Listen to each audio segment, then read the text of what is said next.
히브리서 3장 16절에서 19절. 지난 시간에 전한 말씀의 작은 제목은 교회는 남은 자들에 의해서 유지되고 지속된다.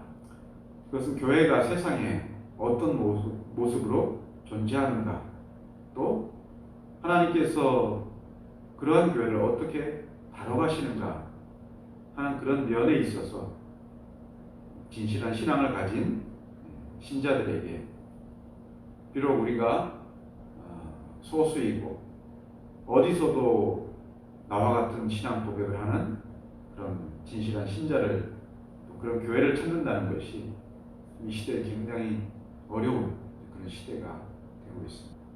정착할 데가 없는 나그네처럼 신앙을 어디에 뿌리를 깊이 내리기 어려운, 이스라엘 역사로 치자면은 사사시대처럼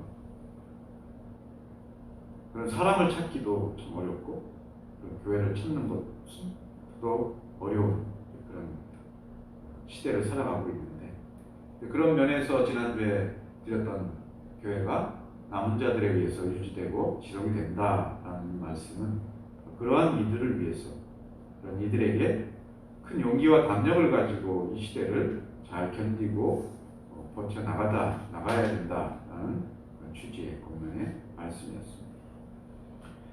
온 세상 사람들이 각각 자기의 길을 갑니다. 그들은 자기가 원하는 길, 그것이 신앙인이든 불신자이든 간에 자기가 원하는 길을 갑니다.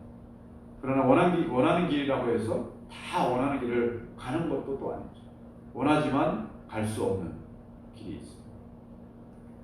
어쨌든 세상 모든 사람들, 세상의 모든 일들은 자기의 길을 갈 뿐만 아니라 의도치 않게, 그렇게 원하지는 않았으나 하나님께서 뜻하신 바를 이행하는 도구와 수단이 될 때도 있고, 자기가 기쁘게 그 일을 감당하지는 않았지만 결과적으로는 하나님의 뜻이 성취되는, 그 뜻의 성취에 이바지하는 그런 길을 가는 경우가 대부분입니다. 물론 자기는 인정하지 않고 또 알 수도 없지만 말입니다. 부정적이든 긍정적이든 또 소극적이든 적극적이든 이 세상은 하나님께서 내리신 명령에 불순종함으로써 혹은 역행함으로써 결국 하나님의 뜻을 드러내고, 하나님의 공의를 그들은 불순종을 통해서 하나님 명령에 역행함으로써 하나님의 공의를 드러내고 성취시키는 그런 수단과 도구가 되는 것입니다.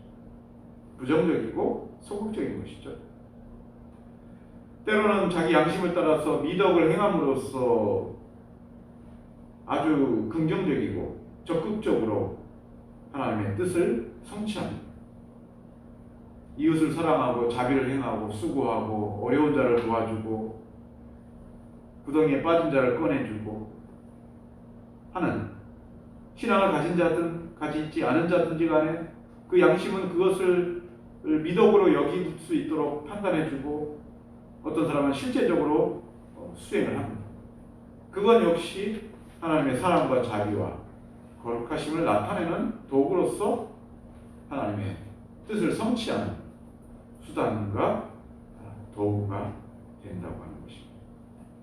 비록 지상에 세워진 하나님의 교회 역시 세상처럼 그렇게 연약함을 가지고 있습니다. 그래서 교회도 그런 연약함을 소극적이고 적극적이고 부정적이고 긍정적으로 하나님의 뜻에 이바지하는 그런 모습으로 나타납니다. 그럼에도 불구하고 하나님께서는 하나님의 뜻을 무엇을 통해서, 누구를 통해서 나타나시기를 더 기뻐하시는가라고 물었을 때, 하나님은 교회를 통해서 당신의 거룩하신 뜻을 나타내시기를 더 기뻐하신다. 우리는 이렇게 대답을 할 수 있습니다. 하나님의 교회는 원리상으로는 이 세상 중심에 있고, 하나님께서는 세상을, 그 교회를 중심으로 이끌어 가시고 교회를 위해서 세상을 세우시기도 하고 교회를 위해서 세상을 벌하시기도 하고 교회를 위해서 세상에 자비와 은혜를 베푸시기도 하는 것입니다. 그래서 원리상으로는 교회는 세상의 중심에 있지만 외형적으로는, 겉으로는 교회는 중심에 있기보다는 언제나 변방으로 몰려있고 몸뚱이가 잘린 그루터기처럼 한 구석에 이렇게 조용히 있는 것입니다. 이것을 뒤집어 보자고 교회가 세상의 중심으로, 실제적인 중심으로 이렇게 그 권력과 그 높은 권위를 탈취하고자 시도했던 그 시대가 바로 400~500년 전에 중세시대가 그랬습니다. 그때 교회는 세상의 중심이었다고 말할 수 있겠죠. 서구사회에서. 교회가 본질적으로 중심이었다는 것에 만족하지 않고 외형적으로도 세상의 중심에 있으려고 할 때 세상이 얼마나 교회로부터 고통을 당하는지, 또 교회가 교회를 얼마나 부패시키고 타락시킬 수 있는지를 우리는 역사를 통해서 너무나 분명하게 알고 있습니다. 이것은 오늘날에도 마찬가지입니다. 오늘날에도 교회가 원리상 세상의 중심에 있는 것에 만족하지 않고 외형적으로 세상의 중심에 서 있으려고 할 때 교회는 세상의 중심에 있는 것이 아니라 부패와 타락의 길을 갈 수 있다는 것입니다.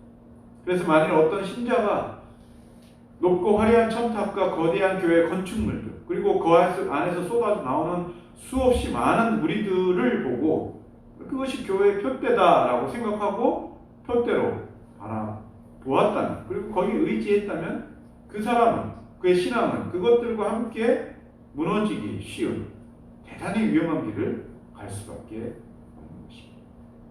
그래서 하나님의 교회는 남은 자들에 의해서 유지되고 이어진다라고 하는 이 말의 의미는 인간의 능력과 수고가 아니라 하나님의 은혜와 진리가 머무르는 곳에, 그리고 그 음성이 선포될 때 그 음성에 겸손히 순종하는 자들이 있는 곳이 바로 그것이 주님의 교회다, 이런 말씀을 드렸습니다. 누추하고 소박하고 지하 골방과 같은 그런 어떤 예배 처소라 할지라도 그 안에서 하나님의 참된 말씀이 선포되고, 그리고 그 말씀을 진리의 말씀으로 순복하고 받아들이고 따르는 자가 있는 한 바로 그것은 그루터기와 같은 남은 자들의 교회다. 하나님께서는 그 교회를 중심에 두시고 이 세상을 이끌어 가신다, 이런 취지의 말씀이 되겠습니다. 지난 시간에 우리는 16절에 듣고 경노하시게 하던 자가 누구냐라고 했을 때, 듣고 경노하시게 하던 자들과 모세를 따라 애굽에서 나온 모든 사람들 사이의 이 둘의 관계를 어떻게 설명할 것인가 하는 부분에 관련해서 말씀을 드렸습니다. 모세를 따라 애굽에서 나온 모든 사람들이 아니라 모세를 따라 애굽에서 나온 어떤 사람들이 주의 음성을 듣고 주를 경노하시게 하던 자들이었다라고 함으로써 우리가 알기에 그 광야 40년의 기간이 어떻게 대변될 수 있습니까? 하나님에 대한 불신함과 배역과 불평으로 가득했던 그런 배도의 역사다라고 볼 수가 있겠지만, 그러나 그 사람들 중에, 그렇게 모세를 따라 애굽에서 나온 모든 사람들이 아니라 그 어떤 사람들이 주의 음성을 듣고 경노하시게 했지만 그런 사람들 가운데에서도 하나님의 신실한 자들이, 남은 자들이 있었다라고 하는 바로 그 점에 우리는 관심을 두었습니다. 이런 해석은 본문 자체를 잘 살필 뿐만 아니라 성경 전체와도 모순되지 않는 범위 내에서 이 16절의 말씀을 그렇게 이해해야 되는데, 성경 자체와 성경 전체와 모순되지 않는 성경의 해석이라고 하는 것이 종교개혁 시대에 참된 성경을 해석하는 해석의 원리이자 모토였습니다. 그래서 우리가 볼 때 이 본문에서 분명하게 드러나지 않은 것처럼 보이는 이 남은 자에 대한 이 말씀, 남은 자에 대한 이 의미에 대해서 관심을 두고 주목하는 것에 대해서 좀 의아해할 수가 있어요, 여러분들이 보실 때. 그러나 지난 시간에 충분히 드렸던 말씀 가운데 원문을 통해서도 그것이 애굽에서 나온 모든 사람이 아니라 그들 중에 어떤 사람들이다라고 하는 이 한정적 의미가 거기에 담겨 있다는 것을 소개해드렸고, 또 구약 역사를 통해서도 그 남은 자들이 있었다라고 하는 그 사실은 역사를 통해서도 객관적으로 부인할 수 없는 근거를 우리가 가지고 있다라고 제가 말씀을 드렸고, 이제 더 나아가서 이 근거와 더불어서 종교개혁자 칼빈 선생과 경건한 청교도 목사 윌리엄 퍼킨스에 의해서 이와 같은 동일한 이해, 이 16절에서 그 남은 자 사상이라고, 남은 자 개념이라고 하는 이 이해가 이 두 분에 의해서 증거된다고 봤을 때 이것이 억지스러운 무리한 그런 곡해가 아니다라고 충분히 말씀을 드릴 수 있습니다. 그럼에도 우리 모두는 언제나 특이하고 기발한 성경 해석을 경계해야 됩니다.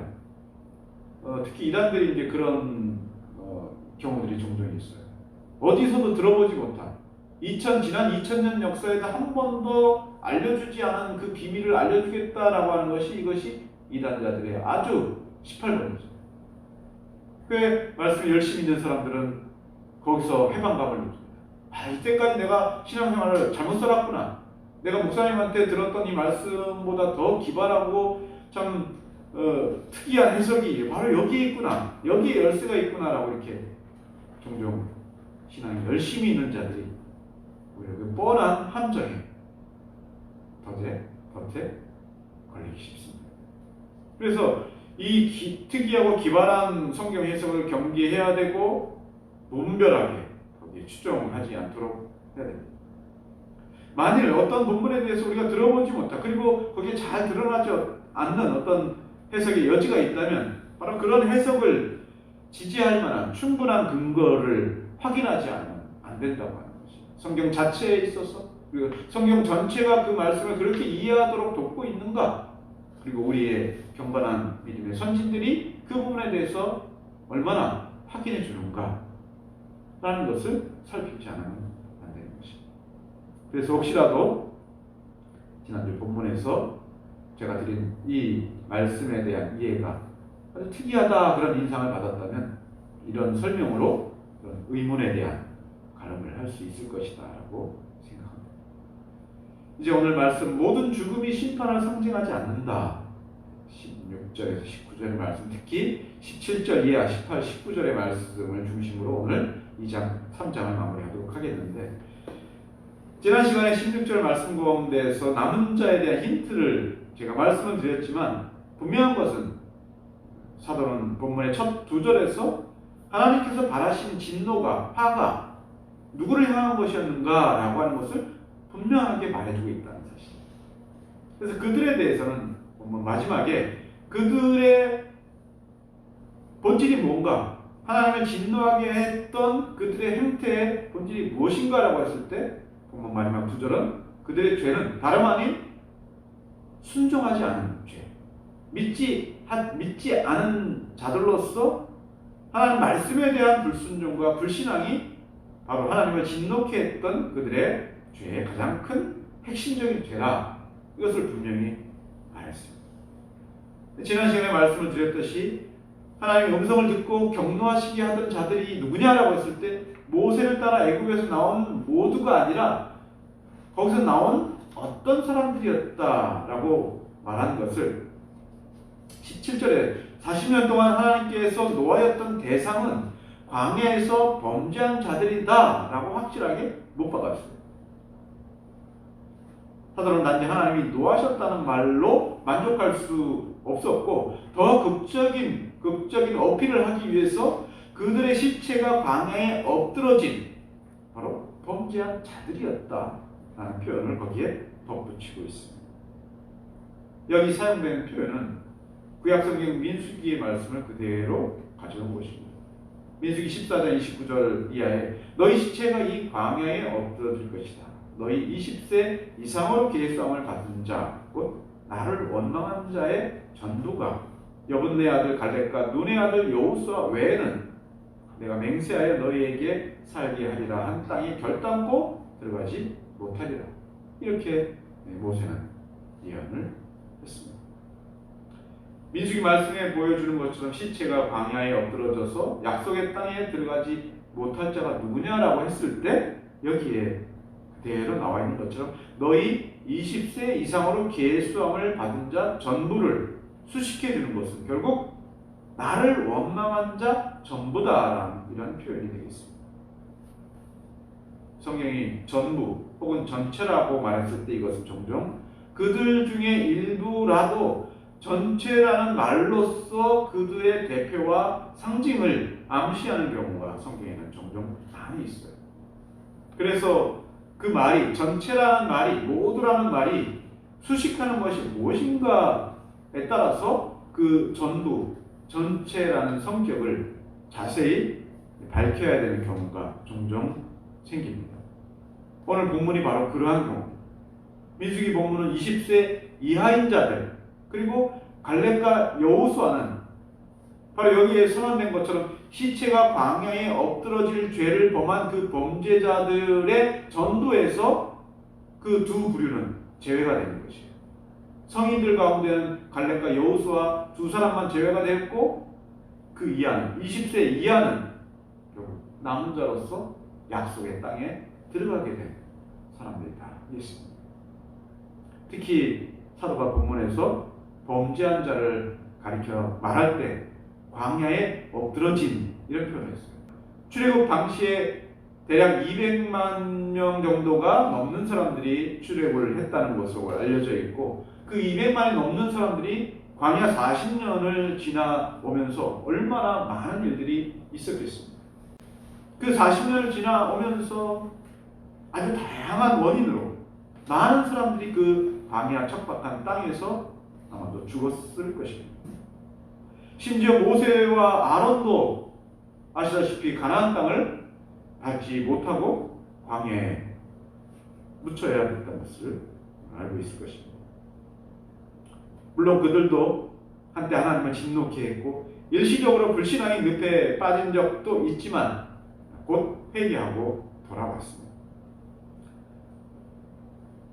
200만 명의 사람들이 광야 40년을 지나오면서 어찌 그러한 사람들을 뿌리겠습니까? 그들 외에도 당시에 비록 어떤 사람들의 질병이 걸리거나 질병으로 인해서 사망하게 되었을 때 그 당시에는 그것이 하나님께 범죄한 자거나 하나님께 진노를 받은 자들이다라고 대부분은 그런 판단을 받게 됩니다만 그런 경우 외에도 경건한 백성들조차도 하나님의 특별한 섭리 가운데에서 때로는 육체가 노쇠하여서 자연사를 하는 경우도 왜 없었겠습니까? 자, 그렇기 때문에 우리가 여기서 가나안에 입성하지 못한 채 광야에 죽은 자들 전부를 바로 다 하나님을 경노케 하고 하나님께 불순종하여 범죄한 자들의 그 수요 안에 포함해야 되는가 하는 그런 물음을 우리가 가질 수 있게 되는 것이죠. 이런 물음을 갖게 되는 것은 지상에서 살아가는 그 삶을 평가할 때 어느 한순간에 불순종과 순종으로 일괄해서 그 삶을 평가하고 판단하고 이렇게 해석하기가 어렵다고 하는 것입니다. 우리들은 누구나 한 번쯤, 한두 번은, 혹은 때로는 여러 번, 혹은 또 어떤 긴 기간 동안 하나님 앞에 범죄한 자로 살 수 있습니다. 죄를 범할 수 있고, 실수할 수 있고, 때로는 10계명 중에 한 계명을 어길 수도 있습니다. 그리고 어떤 사람은 그런 방황하는 기간이 짧게는 한 달, 두 달에서 1년, 2년에서 때로는 10년, 20년까지 방황하는 사람들도 있을 수 있습니다. 모세가, 다윗이, 그리고 사도가 광야 40년 동안 항상 마음이 완고하였다라고 했을 때 한 사람이 40년을 그렇게 완고한 마음으로 하나님을 거역했을 수도 있지만 대체로 보자면 이것은 반복된 여러 다른 사람들의 사례를 보고 경험했음에도 불구하고 거기서 아무런 돌이킴이나 어떤 교훈을 얻지 못하고 그대로 불신앙을 답습했던 그 시대 사람들, 그 시대에 속해서 함께 살아갔던 사람들 전체에 대한 말씀으로 이해할 수가 있습니다. 그때는 바로 그런 시대였습니다. 오늘 우리 시대에는 어떤 시대입니까? 하나님을 진실하게 믿고 정직하고 거룩하고 의롭게 살아가려고 하는 그런 사람들이 환대받고 존중받고 세상에서 존경을 받는 그런 시대입니다. 신앙의 역시도 마찬가지죠. 하나님 말씀 그대로 순수하게 잘 지키려고 하고 그 명령대로 잘 순복하려고 하는 그런 사람들이 모여있는 교회가 점점 더 흥황하고 진리가 더 왕노릇하는 그런 시대를 우리가 살아가고 있습니까? 그래서 그 시대가 부패했다라고 했을 때 어느 한두 사람이 부패하지 않았어도 그 시대는 부패한 시대, 종교적으로 타락한 시대고 부패한 시대가 되는 것입니다. 은혜가 특별한 이적으로 가시화되었던 그 시대, 심판은 즉각적으로 이루어졌습니다. 그리고 공포스러운 가시적인 현상으로 나타나던 그런 시대였어요. 그럼에도 그것을 그 즉각적이고 공포스러운 하나님의 심판과 형벌을 보고 목도하고 경험하던 그 시대조차도 그 광야를 지나가던 어떤 사람들은 거기서 아무런 교훈을 깨우치지 못했다는 그런 사실이죠. 여기 민수기도 표현하듯이 엎드러진 시체라고 해서 엎드러진이라는 이 본문에서 사도가 인용한 이 말, 육체로서 인간의 죽음을 뜻하는 비유적인 말이죠. 쓰러지다. 한국말에도 그런 표현이 있죠. 쓰러지다. 이게 단지 물리적으로 넘어진다는 말이 아니라 죽음을 뜻하는 그런 시적인 언어죠. 비유적인 표현인데 신약에서 이 표현은 하나님의 심판을 상징하는 말로 사용되고 있어요. 이 원문의 의미가 마태복음 7장 27절에 이렇게 표현되어 있어요. 비가 내리고 창수가 나고 바람이 불어 그 집에 부딪힘에 무너져 그 무너짐이 심하니라라고 했을 때 이 무너진다는 표현이 오늘 본문에서 표현된 것처럼 이 엎드러진다라고 표현하고 같은 단어를 지금 사용하고 있어요. 그러니까 엎어진다, 무너진다라고 하는 것은 자연적인 현상이 아니에요. 아주 특이하고 특별하고 비범한 현상으로서 갑작스럽게 도래하게 되는 죽음, 갑작스럽게 임하게 되는 어떤 사태. 같은 단어가 누가복음 6장 39절에 나와 있어요. 소경이 소경을 인도할 수 있느냐? 둘 다 구덩이에 빠지지 않겠느냐? 빠지다라는 것도 역시 여기 엎드러진 시체를 수식하는. 자, 그런 이유로 본문에서 엎드러지다라고 하는 이 표현은 자연스러운 죽음이 아니라는 거예요. 자연스러운 죽음이 아니라 하나님의 심판으로서 임한 표상, 상징으로서의 특별한 죽음, 혹은 생명을 잃어버림, 혹은 파멸이라고 하는 그 극적인 의미를 나타내는 말을 이렇게 딱 심어놓는다. 물론 이런 의미들로 인해서 우리는 우리 현실의 삶 속에서 어떤 특별한 상황에 처해서 죽음에 이르게 되는 사건들이 그리고 사고들이 있는데 이런 것들을 여기서 말한 것처럼 비범한 죽음, 하나님의 특별한 심판이라고 이렇게 직접 연결시키는 것은 굉장히 경솔한 그런 판단이에요. 그러니까 특별한 죽음과 비범한 죽음이 항상 하나님의 심판이다라고 이렇게 딱 직결시키는 것은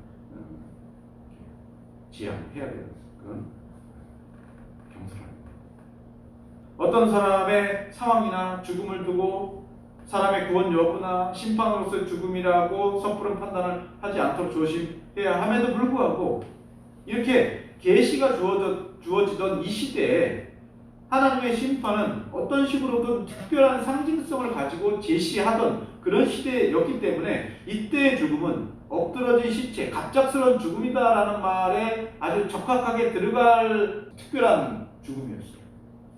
자연사가 아니라는 것이죠.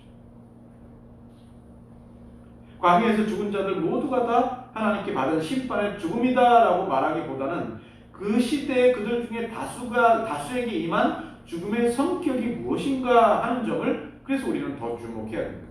범죄한 자들에게 임한 하나님의 심판의 성격이었다라는 것을 더 잘 설명해 주고 있고 이 말씀을 더 잘 이해하도록 하기 위해서 고린도전서 10장에서 이 부분을 설명해 주고 있습니다. 그들 중에 어떤 사람들이라고 했어요? 일부죠. 음행하다가 하루에 23,000명이 죽었다. 음행을 하다가 하루에 23,000명이 죽었다는 것은 비범한 죽음, 특별한 하나님의 심판을 상징하는 그런 방식의 죽음이었다라고 고린도 10장이 그렇게 해석을 해주고 있는 거예요. 또 얘기하죠. 그들 가운데 어떤 사람이 주를 시험하다가 뱀에게 멸망하였다. 그들 가운데 어떤 사람들이 원망을 하다가 멸망시키는 자에게 멸망하였다. 이렇게 설명을 하고 있습니다.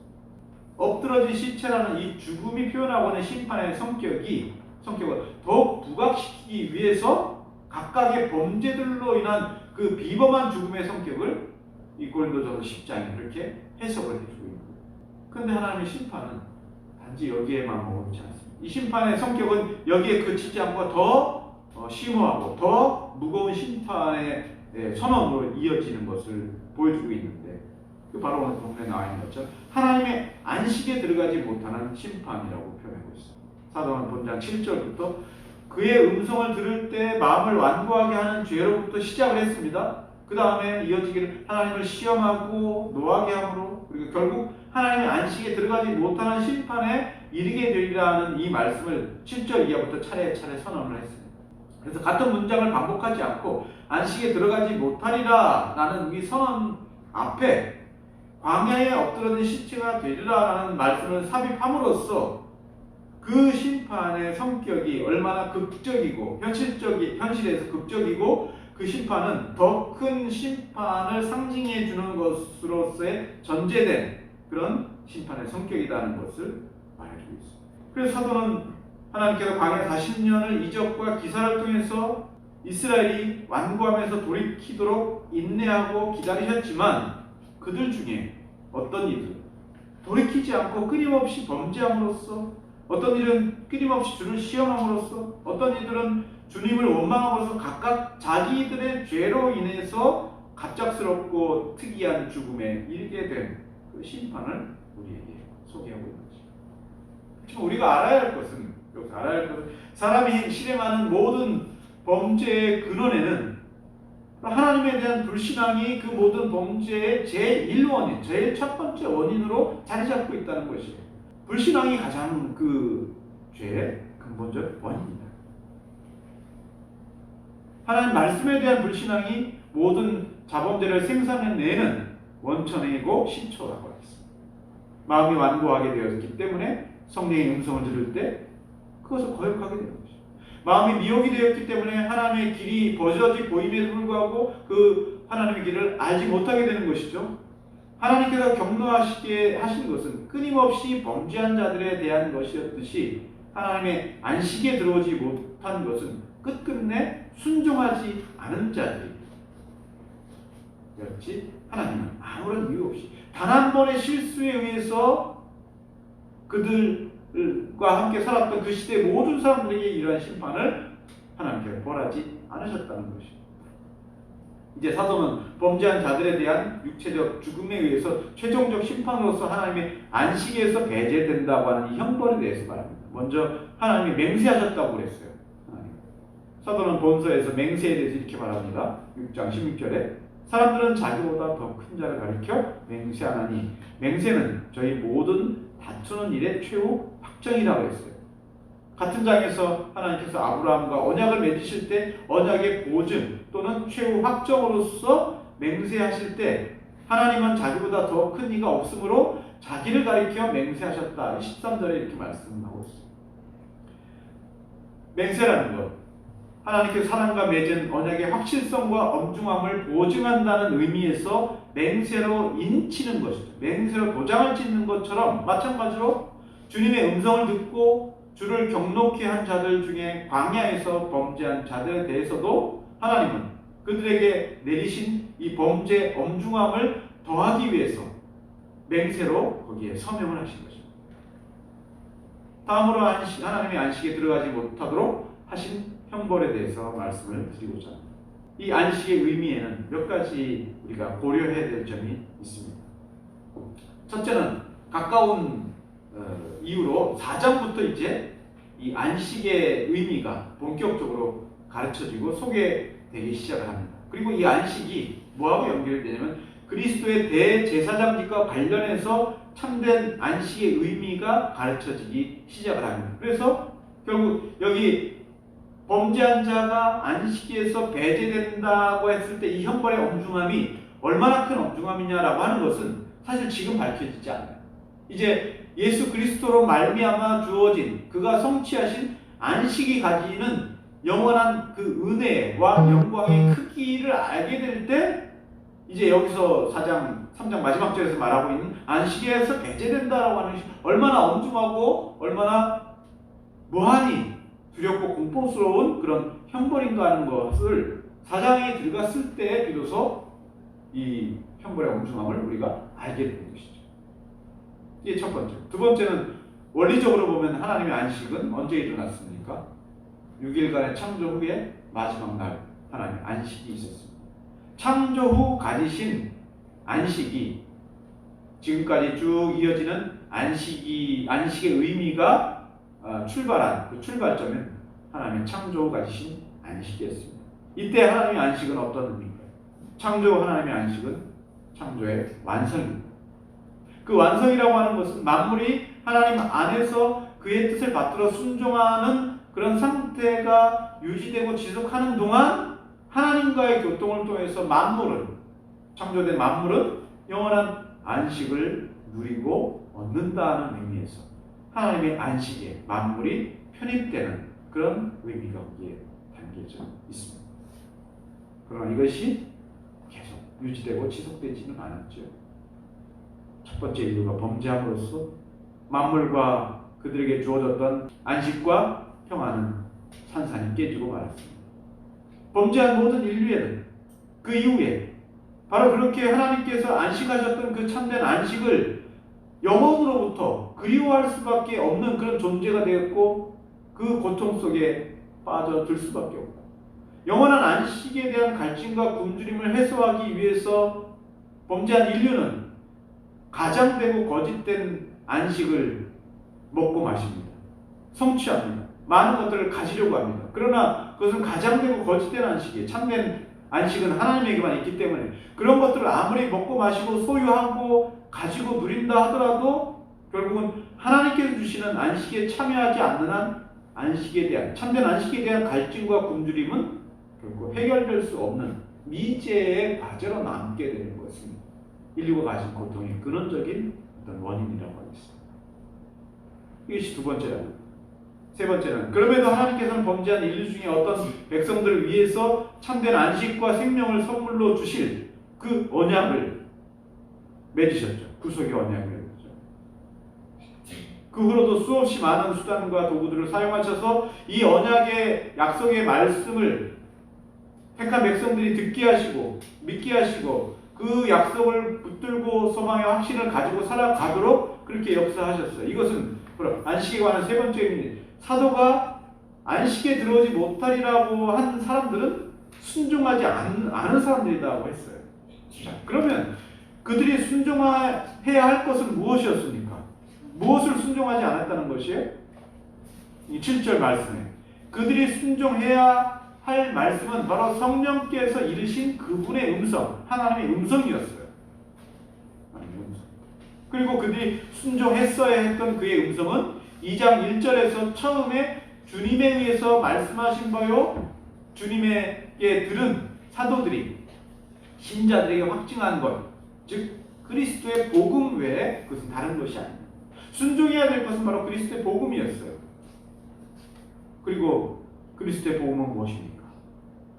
그리스도의 복음은 본서 1장 2절에 마지막 날 아들을 통하여 우리에게 말씀하신 하나님의 음성이고 그 아들이 육체로 오시기 전에는 어땠습니까? 옛 시대에는 선지자들을 통하여 여러 부분과 여러 모양으로 오실 그리스도에 대해서 오실 그리스도가 성취하실 그 하나님의 안식에 대한 약속의 말씀 구속에 대한 그 언약의 말씀을 계속해서 옛 시대에는 선지자를 통해서 들어왔던 것이었어요. 그러면 환원하자면 비록 모양과 틀과 도구들은 달랐지만 옛 시대 백성들도 들어야 했던 것은 무엇이었습니까? 바로 그리스도로 말미암은 복음이었어요. 복음. 그때는 율법으로 제시가 되었지만 이런 신구약의 긴 하나님의 역사 속에서 참된 안식이라고 하는 것은 우리 주 예수 그리스도에 대한 예언의 말씀입니다. 그리스도 자신이 바로 그 메시지의 실체가 되신 그 십자가의 복음 안에서만이 우리는 참된 안식을 비로소 누릴 수 있게 되는 것입니다. 주일은 바로 그런 의미에서 이 안식을 상징하는 상징적인 날이고 상징적인 시간입니다.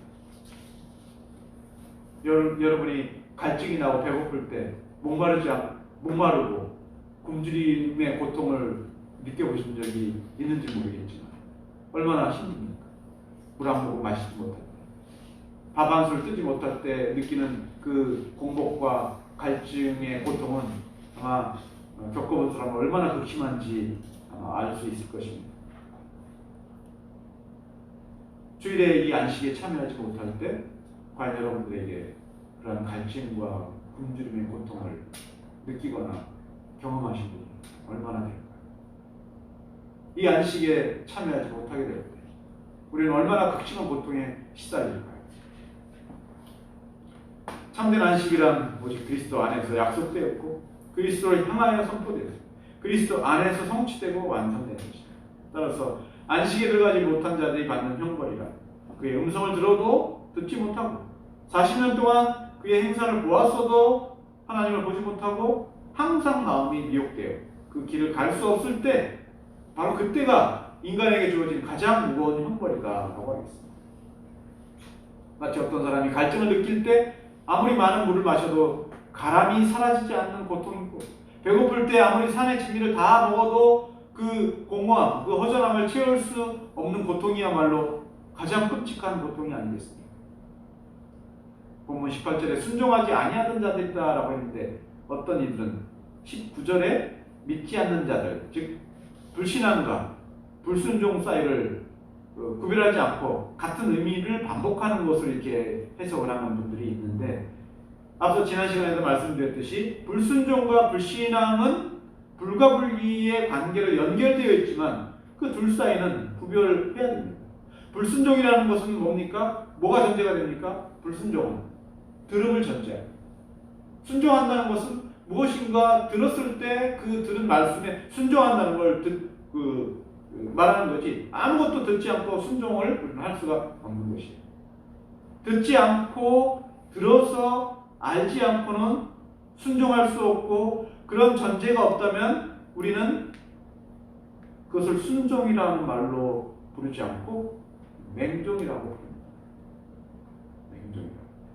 듣지 않고 생각하지 않고 주는 대로 따르는 것은 맹종이죠. 순종을 듣고 이해하고 깨닫고 받아들여서 따르는 것입니다. 특히 18절에는 이 단어는 소극적으로 설득되지 않는 것으로 그리고 적극적으로 말하면 거절하는 그런 의미를 담고 있는 그 단어를 18절에 사용하고 있어요. 순종하지 아니하던 자들 이런 표현이 바로 그런 표현인데 신약에서 사용된 용례들을 보면 순종하지 않는다라고 했을 때 뭐하고 같이 이렇게 연결해서 문장으로 사용되냐면 도리를 순종하지 않는다, 복음을 순종하지 않는다, 말씀에 대해서 순종하지 않는 죄에 대해서 주로 이 단어가 사용이 되고 있어요. 로마서 베드로전서 2하입니다. 복음 진리에 대한 불순종은 곧 뭐에 대한 불순종입니까? 하나님 말씀에 대한 불순종이고 하나님 말씀에 대한 경멸입니다. 바울과 바나바는 자신이 이방인들에게 복음을 전할 수밖에 없는 이유에 대해서 완고했던 유대인들을 향해서 이렇게 말하죠. 너희가 하나님의 말씀을 버리고 영생 얻기에 합당하지 않은 자로 자처하기로 우리가 이방인에게로 향한다. 누가 꼬드기거나 부추긴 것이 아니죠.